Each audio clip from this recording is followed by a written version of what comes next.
నా పేరు అనాపిండి సీతమ్మ. నేను 1841లో తూర్పుగోదావరి జిల్లా మండపేటలో జన్మించాను. నా తండ్రి గారి పేరు అనాపిండి భవానీ శంకరం. ముద్దుగా ఊరు ప్రజలందరూ కలిసి మా తండ్రిని బువ్వ శంకరం అని పిలిచేవారు. ఎందుకు అంటే ప్రతినిత్యం మా తండ్రి గారు అన్నం పెట్టేవాళ్ళు అందరికి. మా తల్లిగారు నరసమ్మ. మా తల్లి చనిపోవటంతో నేను ఇంటి బాధ్యతలన్నీ భుజాన వేసుకొని నడిపించటం జరిగింది.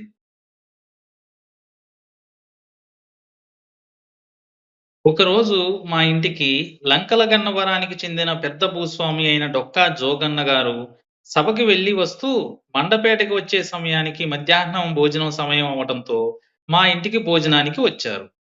ఆ రోజు మేము పెట్టిన ఆతిథ్యాన్ని స్వీకరించి అన్ని ఏర్పాట్లు చక్కగా ఉన్నాయని నన్ను అభినందించి నేను చూపిన గౌరవ మర్యాదలకు నన్ను బాగా మెచ్చుకొని పెళ్లి చేసుకుంటాను అని మా నాన్నగారిని అడగటం జరిగింది.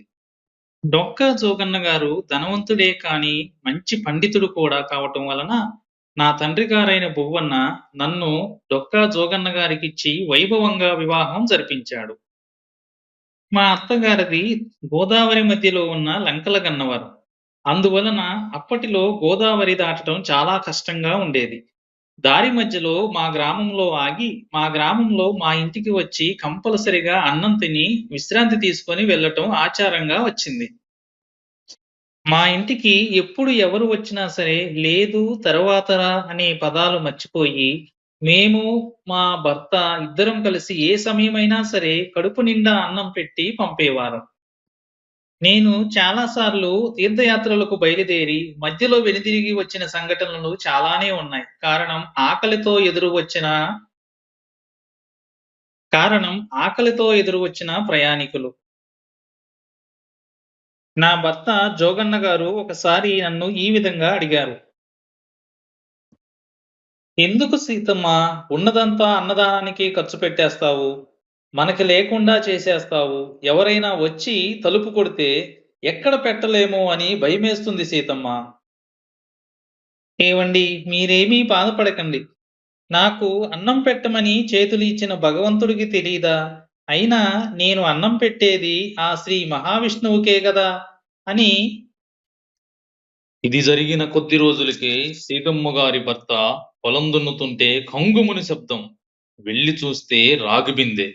మూత చూస్తే చాలు ఆభరణాలు వాటిలో ఎన్నో నిండుకొని ఉన్నాయి.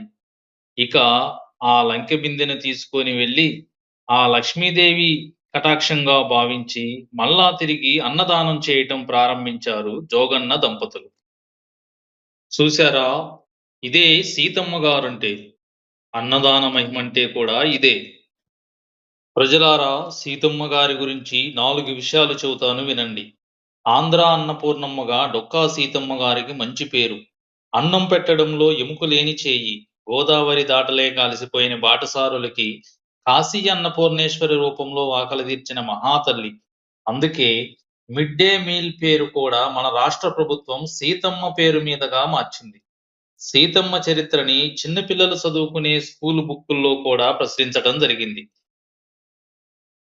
సీతమ్మ గారు ఎంత గొప్పవారు కాకపోతే గోదావరి నదిపై గల ఆక్విడక్టుకు డొక్కా సీతమ్మ ఆక్విడక్ట్ అని పేరు పెట్టారు. అయితే అన్నదానమే కాదు, సీతమ్మ గారు ఎన్నో పెళ్లిళ్లు చేసి విరాళాలు ఇచ్చేవారు. ఒకసారి బ్రిటిష్ ప్రభుత్వం సీతమ్మ గారి గురించి తెలుసుకొని ఆమె యొక్క గొప్పతనాన్ని గుర్తించి ఢిల్లీకి సన్మానానికి రమ్మంటే సున్నితంగా తిరస్కరించారు. ప్రచారం కోసం సేవ చేయటం లేదు అని సున్నితంగా బదులిచ్చారు.